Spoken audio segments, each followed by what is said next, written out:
guys, aku Rahma. Di sini aku akan membahas tentang akuntansi keuangan dan standar akuntansi keuangan. Oke, akuntansi keuangan itu melibatkan rangkaian proses yang bisa membantu menghasilkan informasi finansial yang akurat dan relevan. Prosesnya seperti apa sih? Yang pertama itu ada identifikasi. Apa yang diidentifikasi? Yang diidentifikasi itu seperti bukti transaksi. Bukti transaksi seperti apa?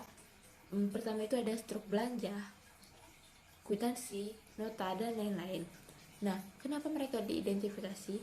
Agar kita bisa mengetahui transaksi tersebut sah atau tidak, dan kita bisa mengetahui posisi keuangan perusahaan mengalami perubahan atau tidak. Posisi keuangan seperti apa? Seperti aset, liabilitas, dan ekuitas. Nah, untuk proses yang kedua ada pencatatan. Apa sih yang dicatat? Yang dicatat itu transaksi yang sudah diidentifikasi secara kronologis dan sistematis. Pencatatan ini dibagi menjadi 3, yaitu pertama, mencatat data yang telah diidentifikasi ke dalam jurnal umum. Yang kedua ada pengklasifikasian atau pengelompokan dan akun-akun yang sama ke dalam buku besar. Yang ketiga itu ada pengiktisaran ke dalam neraca saldo. Oke, nah proses yang ketiga ada pelaporan. Apa sih yang dilaporkan? Yang dilaporkan itu informasi transaksi perusahaan ke dalam bentuk laporan keuangan kepada para stakeholder, baik internal maupun eksternal, seperti pemilik bisnis, manajer, investor, dan kreditor. Nah, jadi yang dilaporkan itu informasi finansial yang relevan dan andal. Agar apa? Agar para stakeholder dapat mengidentifikasi kinerja keuangan perusahaan. Yang kedua, mengukur resiko investasi.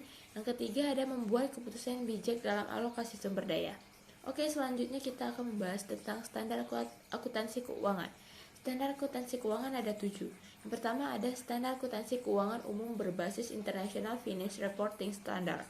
Standar ini digunakan oleh perusahaan yang terdaftar di Bursa Efek Indonesia.